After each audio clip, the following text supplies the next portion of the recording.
Allô, bonjour. Bienvenue sur la chaîne Soma Bible, une chaîne qui vous permet d'écouter la parole de Dieu et une chaîne qui vous permet de pouvoir encore communiquer avec Dieu à travers sa parole. Aujourd'hui, nous allons voir ensemble le titre qui s'appelle Une vie de louange. Une vie de louange, et nous remercions encore une fois tous ceux qui sont connectés, tous nos auditeurs fidèles, mais aussi nous remercions tous ceux qui nous arrivent pour la première fois. Si vous nous écoutez pour la première fois, n'oubliez pas de vous abonner pour être informé de la sortie d'une nouvelle vidéo. Donc le sujet de cette semaine, c'est vraiment une vie de louange, une vie de louange. Nous allons prier. Notre Père qui est aux cieux, merci beaucoup pour cette leçon sur la vie des louanges. Aide-nous à comprendre cette leçon et permet que nous puissions la mettre en pratique, et c'est ce que nous te demandons au nom de Jésus. Amen. Chers amis, Dieu nous encourage à vivre une vie de louange, tant individuellement que collectivement. Il est facile de louer Dieu quand il n'y a pas de difficulté, mais comment pouvons-nous le louer lorsque nous souffrons et que nous sommes confrontés à des difficultés? La Bible est pleine d'histoires de personnes qui ont loué Dieu dans des moments difficiles. Apprenons-nous donc de leur expérience. Dans cette leçon, nous allons donc voir les points suivants. Premier point, qu'est-ce que la louange? Deuxième point, comment vivre dans une vie de louange? Troisième point, la louange qui fait tomber les murs. Quatrième point, la louange comme témoignage. Et cinquième, c'est la louange avant la victoire. Vous voyez que vraiment, cette leçon est centrée sur la louange. Louange, comment vivre une vie de louange, comment on peut faire tomber les murs avec la louange, et d'ailleurs comment on peut vivre ce témoignage et comment on peut louer avant la victoire. C'est ce que nous allons voir. Premier point, c'est qu'est-ce que la louange? Qu'est-ce que la louange? Le psaume 145 présente la louange comme le fait de voir ce que Dieu a fait, de s'en souvenir et d'en parler. Okay? On voit ce que Dieu a fait, on s'en souvient, on en parle. Nous pouvons louer Dieu lorsque nous ressentons de la joie. Nous avons du mal à louer Dieu quand les choses vont mal, n'est-ce pas? Pourtant, c'est à ce moment-là que nous avons le plus besoin de louer Dieu. La louange nous aide à garder notre foi forte. La louange peut changer les pires moments, et elle peut vraiment changer les pires moments de notre expérience de cette terre. Alors, peut-être souffrons-nous lorsque nous louons Dieu, mais le fait de louer Dieu peut nous changer et changer les personnes qui nous entourent. La louange peut nous permettre à ne pas nous sentir si mal quand nous souffrons. Nous aussi, nous montrons notre foi lorsque nous louons Dieu. Donc, c'est très important de voir ce que la louange peut faire, n'est-ce pas? Nous démontrer notre foi lorsque nous louons Dieu. Et la louange peut changer les pires expériences de notre vie. Louer Dieu, chers amis, lorsque nous sommes tristes ou inquiets n'est peut-être pas facile à faire. On peut facilement le dire, mais pas facilement le faire. Mais nous devons louer Dieu dans des moments difficiles. Nous devons faire de la louange une partie de notre vie. Louer Dieu a le pouvoir de nous changer et de nous aider à gagner notre combat contre le péché et la souffrance. Louer Dieu a le pouvoir de nous changer et de nous aider à gagner notre combat contre le péché et la souffrance. Ça, c'est des bons mots que nous devons retenir dans nos têtes, que ça pourra nous aider, n'est-ce pas, à combattre le péché et la souffrance, la louange.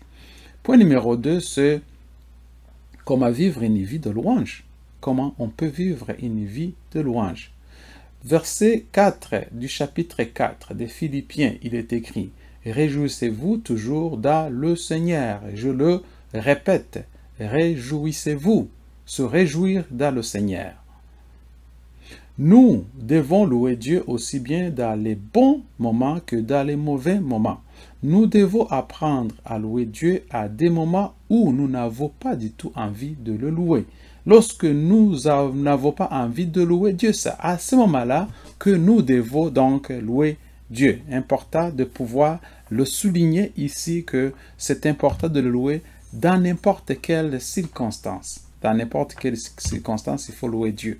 Paul ajoute dans ce texte de Philippiens 4, il dit « Avec des actions de grâce, faites-vous connaître vos demandes à Dieu. » N'est-ce pas? Donc, Paul nous encourage à louer joyeusement Dieu tout le temps et en toutes circonstances, même lorsque nous ne trouvons pas de raison de louer et que nous n'avons pas envie. C'est ce qu'on vient de dire. La louange est un acte de foi. Nous louons Dieu pour qu'il est, pour qui il est, pour ce qu'il fait et pour ce qu'il va faire. On loue Dieu parce qu'il est Dieu, on loue Dieu parce qu'il va faire quelque chose pour nous, et on loue Dieu parce qu'il va le faire. La louange ne dépend pas donc de nos sentiments ou de notre raisonnement, bien que les deux soient quand même impliqués dans la louange. Plus les circonstances sont difficiles, plus nous avons besoin de louer Dieu. Donc, nous avons besoin de louer Dieu, et le louer va transformer nos pensées et nos sentiments. Louer Dieu transforme nos pensées et nos sentiments. Est-ce que, chers amis, vous louez Dieu? Il est important de louer Dieu. De louer Dieu. Nous allons continuer avec le point numéro 3. Une louange qui abat les murs. Une louange qui va abattre, qui va faire dégringoler les murs. Nous lisons en Josué chapitre 6, verset 16. Le 7e fois, lorsque le prêtre sonnèrent des trompettes, Josué dit au peuple, « Criez, car l'Éternel vous a donné la ville. Criez, car l'Éternel vous a donné la ville. » Josué 6, verset 16. Il y a une action en anglais, ou un dicton en anglais, qui dit « Ne vous mettez pas dans le pétrin ». Que signifie réellement ce dicton? Même en français, on le dit. Il ne faut pas se mettre dans le pétrin. Donc, vous allez vous faire l'image d'une pièce dans votre esprit. Vous peignez le sort de la pièce, mais au bout d'un moment, vous vous retrouvez dans un coin de la pièce. Vous êtes bloqué parce que vous ne voulez pas marcher sur la peinture fraîche. Vous devez donc attendre que le sol soit sec avant de pouvoir marcher. Alors, il arrive que notre foi semble nous peindre dans un coin. Les problèmes ou les moments difficiles de la vie arrivent, alors notre foi nous piège de la même manière que la peinture humide sur le sol. Nous regardons nos problèmes et devons faire un choix. Nous pouvons donc rejeter Dieu, la foi et nos croyances. Mais par la foi, nous pouvons croire en quelque chose qui n'est pas possible pour personne d'autre que Dieu.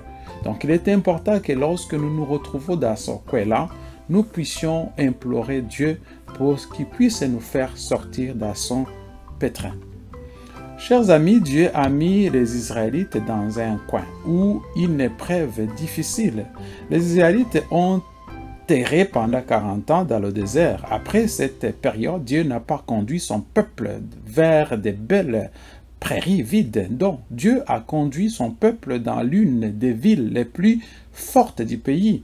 Dieu a alors ordonné aux Israélites de marcher autour de Jéricho pendant 6 jours. Pendant leur marche, Dieu a ordonné aux Israélites de ne rien dire. Donc, ils marchent donc en silence, devraient marcher en silence pendant les 6 jours. Le 7e jour, Dieu a dit aux Israélites de crier. Et Dieu a promis que leurs cris, ainsi que les trompettes, crier avec les trompettes. Dans le fond, c'est la louange. Ce n'est pas juste un cri pour crier, mais il s'agit de chanter avec des cris de joie et des trompettes. Alors, ce cri, combiné avec les trompettes, allait faire tomber les murs de la ville. Ces cris avec la trompette ont fait tomber les murs de la ville de Jéricho, cette ville qui était tellement fortifiée. Les cris étaient des louanges. Les Israélites ont regardé les murs pendant 6 jours. Ils savaient qu'ils n'avaient aucune chance de briser ces murs par leurs propres moyens. Dieu a fait tomber les murs lorsque les Israélites l'ont loué. Quand la louange a commencé, les murs sont tombés. Est-ce que vous êtes capable de louer Dieu pour que le mur qui vous entoure, pour que les murs infranchissables puissent tomber? Essayez les chers amis, vous allez voir ce que Dieu va accomplir dans votre vie. Point numéro 4, la louange comme témoignage. La louange comme témoignage. Acte 16, verset 25, mais à minuit, Paul et Silas prient et chantent des hymnes à Dieu et les prisonniers les écoutaient. Ils les écoutaient. Ils ont prié, ils ont chanté et les prisonniers les ont écoutés. Qu'est-ce qui s'est passé? Paul et Silas sont un bon exemple de louange et de joie dans le creuset. Malgré leurs blessures causées par les verges et la position inconfortable des sept, ils priaient à haute voix et chantaient des hymnes. Leur joie ne dépendait pas des circonstances, ils trouvaient leur joie en faisant la volonté de celui qui les avait rachetés. Leur louange était un témoignage pour les prisonniers et pour les gardes. Les prisonniers auraient pu partir après le tremblement de terre, mais ils sont restés dans leur cellule. Les gardiens, donc le gardien qui a écouté tout ça, qui a vu tout ça, il a demandé immédiatement, que dois-je faire pour être sauvé? Le fait de bien se comporter dans cette prison, le fait de prier et de louer, ça fait tomber les murs du prison. Ils ne se sont pas enfuis, ils sont restés. Et cela a rendu témoignage à ce gardien qui a dit quoi? Il a dit, je suis prêt à être sauvé. Il a demandé le moyen pour être sauvé. Et Silas et Paul ont commencé à expliquer à ce gardien ce qu'il fallait faire. Quel beau témoignage! La louange avant la victoire, c'est le dernier point. Après avoir consulté le peuple, il désigna ceux qui devaient chanter l'Éternel et louer la beauté de la sainteté, tandis qu'il sortait devant l'armée et disait, louez l'Éternel car sa miséricorde dure jamais. 2 Corinthiens 20, verset 21. 2 Corinthiens 20, verset 21. Donc, la louange avant la victoire. Lorsque Josaphat a réalisé qu'une grande armée arrivait, il a ordonné au peuple de jeûner et a reconnu son impuissance devant tout le monde. Il a reconnu qu'il était faible. Puis, qu'est-ce qu'il a dit?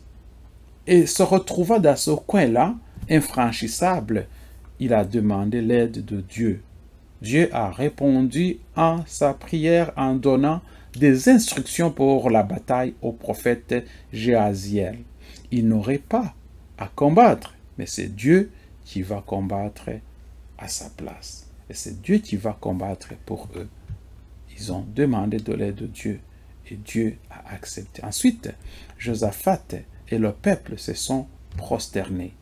Ils étaient tellement sûrs de leur victoire que les Lévites ont été placés, les prêtres, pas les armées. C'est vraiment les prêtres qui ont été placés en première ligne pour louer Dieu, pour la victoire qu'ils allaient avoir. Ils ont loué Dieu pour les grandes merveilles qu'il allait faire dans leur vie. Est-ce que nous louons Dieu avant la victoire? Souvent, nous avons tendance à louer Dieu après, mais nous devons louer Dieu avant la victoire. C'est une leçon très importante. Nous pouvons penser que louer Dieu est difficile à faire dans les bons moments ou dans les mauvais moments aussi. Ça. Alors, combien plus difficile est-il de le louer quand les temps sont durs, n'est-ce pas? C'est justement ce que la Bible nous demande de faire. La louange est une chose à laquelle nous pouvons nous améliorer. Au début, la louange peut être un travail difficile, mais plus nous le faisons, plus la louange nous transforme. Bientôt, la louange devient un mode de vie. C'est-à-dire, la louange, c'est vraiment exprimer ce qu'on a vécu, l'exprimer et le témoigner et le louer. Est-ce que nous le faisons? C'est une question à nous poser. On va terminer avec cette citation de témoignage pour l'Église d'Ellen G. White. Si la bonté de Dieu appelait davantage de remerciements et de louanges, nous aurions beaucoup plus de puissance dans la prière. Nous abonderions de plus en plus dans l'amour de Dieu et nous aurions plus d'occasions de le louer. Vous qui vous plaignez que Dieu n'entend pas vos prières, Vous qui vous plaignez que Dieu n'entend pas vos prières, changez votre ordre actuel et mêlez la louange à vos requêtes. Si vous considérez sa bonté et sa miséricorde, vous allez trouver qu'il va considérer aussi vos besoins. Si vous considérez que Dieu est miséricordieux, alors il va considérer exactement aussi vos besoins. Que Dieu vous bénisse, que Dieu vous garde. N'oubliez pas de vous abonner si vous êtes nouveau. N'oubliez pas aussi de pouvoir ajouter vos commentaires et aussi transmettre cette information, ces leçons à vos amis, à vos connaissances. À la semaine prochaine. Ça, c'était le résumé de la leçon. J'espère que ça vous a aidé. Alors, si vous avez aussi des améliorations à m'apporter, n'oubliez pas de le mettre dans les commentaires. Merci, bonne journée.